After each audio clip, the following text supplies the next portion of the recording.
आप देख रहे हैं वाइड जोन रिसर्च।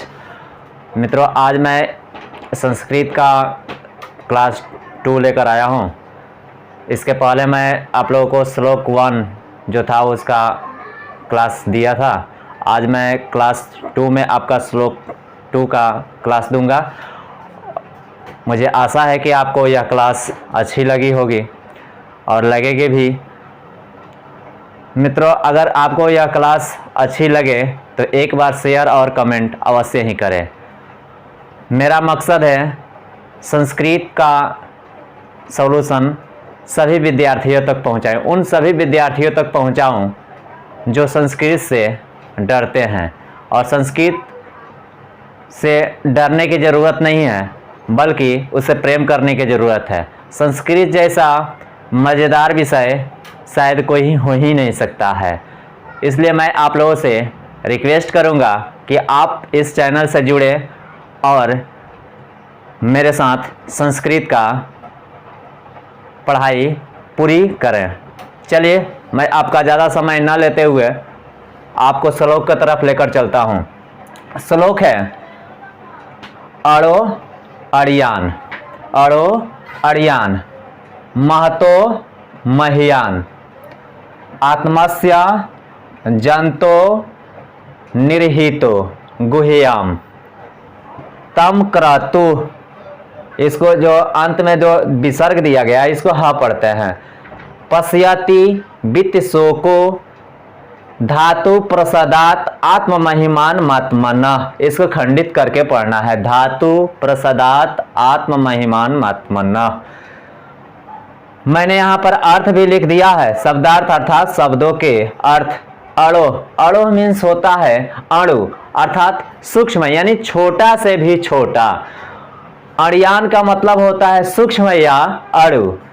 और महता मीन्स होता है महान, यानी महान से भी महान। गुह्याम मीन्स हृदय रूपी गुफा में। मह्यान मीन्स होता है महान। आत्मस्य अर्थात आत्मा का।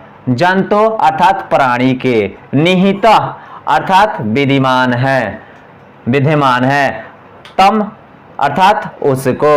वित्त शोको अर्थात शोक रहित, यानी बिना मोह माया के। मैंने यहाँ पर पूरा अर्थ इसका डाल दिया है। जीव के हृदय रूपी गुफा में हम लोग एक प्राणी है, एक जीव है। हमारे अंदर जो हृदय है उस हृदय रूपी गुफा में अणु से भी अणु, सूक्ष्म से भी सूक्ष्म, महान से भी महान आत्मा विद्यमान रहती है हमारे अंदर। छोटा से भी छोटा, जिसको शायद आज तक कोई ना देख पाया हो। और इतनी महानता, उसकी महानता के मैं क्या वर्णन करूं, शायद उसका वर्णन कोई भी विद्वान न कर पाए। इतनी महानता है उस आत्मा की, महानता के आज तक कोई परिभाषित नहीं कर पाया है। महान से महान यह आत्मा विद्यमान रहती है, यानी हमारे अंदर जो आत्माएं हैं उसकी महानता इतनी बड़ी है कि उसका बखान कोई नहीं कर सकता है। उस परम सत्य के दर्शन मात्र से जीव शोक रहित होकर, यानी मोह माया का त्याग कर परमात्मा में एकाकार हो जाता है। जब उसके अंदर ज्ञान भर जाता है तो वो शोक रहित हो जाता है, अर्थात मोह माया में, लोभ में नहीं रहता है। और वो क्या हो जाता है, परमात्मा में विलीन हो जाता है, एकाकार हो जाता है, परमात्मा का रूप धारण कर लेता है। मित्रों, आपको यह श्लोक शायद समझ में आया होगा। और यदि अभी किसी प्रकार मैं इस श्लोक को आपको एक बार अच्छी तरह से पढ़ाना चाहूंगा। श्लोक है, इस श्लोक को पढ़िएगा, हबड़ाइएगा ना। हबड़ाकर संस्कृत का पढ़ाई नहीं हो सकता है बड़ी इत्मीनान से, बड़ी ही शांति से, क्योंकि बहुत ही प्रिय भाषा है।